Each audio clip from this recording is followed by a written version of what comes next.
안녕하세요. 2023년 7월 19일 태국 뉴스입니다.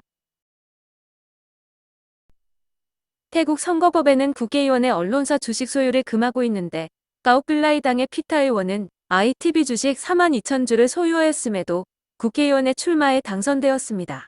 선관위가 이와 관련해 피타 의원의 의원직 박탈을 요청하는 청원을 헌법재판소에 제출했는데 오늘 헌재가 청원을 받아들이면서 피타 의원의 직무를 정지한다고 발표했습니다.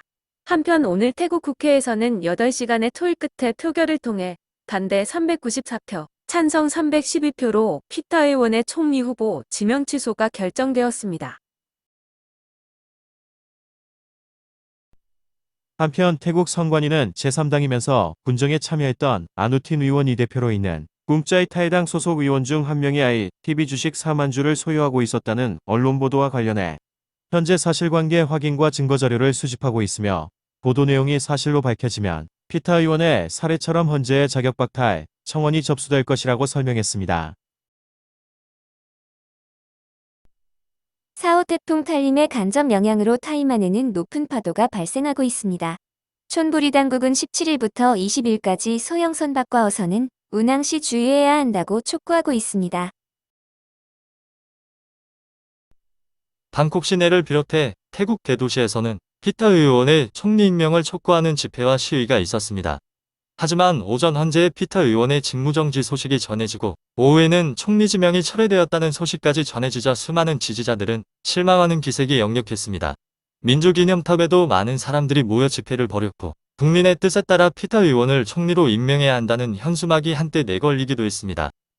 정오경에는 시위대 일부가 국회 정문 앞 도로에 연막탄을 피우고 의사당을 향해 물건을 집어던지는 일촉즉발의 상황도 발생했었습니다. 일찍부터 피타 씨가 총리직에 오를 수 없을 것이라고 점친 평론가들도 많았는데 이제 다음 총리 후보에 누가 될 것인가에 많은 관심이 쏠리고 있습니다. 다음 차례는 제2당인 푸어타이당의 총리 후보로 세타 타위신 씨가 유력해지고 있는 가운데 프라윕 정부에서 부총리를 지냈던 팔랑프라 차라당의 프라윕 대표를 총리로 만들기 위한 물밑 작업도 진행되고 있다고 전해지고 있습니다. 또 제3당인 뿜짜이타이당의 아누틴 대표 또한 총리가 되려는 야심을 숨기고 있지 않는데 피타 씨를 앞장서서 반대했던 인물이기도 합니다.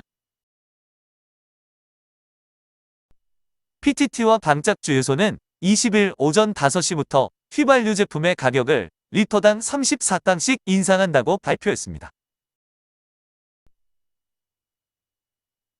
코로나 사태 이전 활발하게 거래되던 방콕 수도권의 주택들은 코로나 직격탄을 맞으면서 거래가 되지 않아 빈집으로 남는 곳들이 늘어나고 있습니다. 코로나 종식 선언 이후에도 좀처럼 경제가 살아나지 않고 있고 중국인 여행객도 당초 예상치에 못 미치고 있다고 전문가들이 설명하고 있습니다. 부동산 정보센터는 방콕 수도권의 공급 과잉으로 인한 문제가 발생할 수 있으며 특히 방콕과 빠툼타니 지방의 공실률이 높다고 지적하고 있습니다. 올해 1분기 주택 판매는 29.1% 감소했는데 콘도 시장 전체가 급격하게 하락했다고 합니다. 방콕과 수도권의 미분양 주택 물량은 주택과 콘도를 합쳐 20만 4,226채로 주택은 2.3%, 콘도는 4.9% 증가했다고 합니다. 올해 1분기 방콕에서만 7만 9,503채가 매물로 나와 있는 상태입니다. 관광체육부는 7월 올해 태국을 찾은 외국인이 1,500만 명을 넘을 것으로 예상된다고 밝혔습니다. 7월 10일부터 16일 사이 입국한 외국인은 56만 2,467명이었는데 하루 평균 8만 353명이었습니다. 현재까지 총 1,415만 1,990명의 외국인이 입국해 5,878억 2,800만 바트의 관광 수입을 거둬들였다고 설명했습니다. 태국을 많이 찾은 외국인의 국적은 중국과 말레이시아, 인도와 한국, 베트남 순이었습니다. 방콕 얀나와구에 위치한 5층 타운하우스에서 화재가 발생해 거주하던 42세 여성과 10세 아들이 불을 피해 4층에서 뛰어내렸다가 숨졌습니다. 43세 남성과 15세 아들은 중화상을 입고 병원으로 이송되어 치료를 받고 있습니다. 출동한 소방대가 30분 만에 불을 진화했으며 자세한 화재 원인을 조사하고 있습니다. 랏프라오와 시나카린 도로의 수도권 전철 노선이 개통되면서 거리의 전신주를 철거하고 지중화하는 공사도 실시되고 있습니다. 공사 구간은 각각 15.8km로 랏프라오는 2024년, 시나카린은 2027년에 완공될 예정입니다. 태국 정부는 방콕 수도권의 총 236km 구간에 대해 지중화 공사를 실시할 계획인데 지금까지 62km만 공사가 완료되었습니다. 동북부 깔라신 지방에서는 경찰관 5명이 여성에게 마약 혐의를 뒤집어 씌우고 오만 맛을 내면 풀어주겠다고 협박한 사건이 발생했습니다. 여성에 따르면 무앙 지역의 리조트에 혼자 묵고 있었는데 경찰관 5명이 들이닥쳐 마약 수사 중이라면서 여성을 체포했다고 합니다. 경찰관이 풀어주는 대가로 5만 맛을 요구했는데 여성은 동생에게 3만 맛을 빌려 가지고 있던 2만 맛을 합쳐 총 5만 맛을 건네주고 풀려날 수 있었다고 합니다.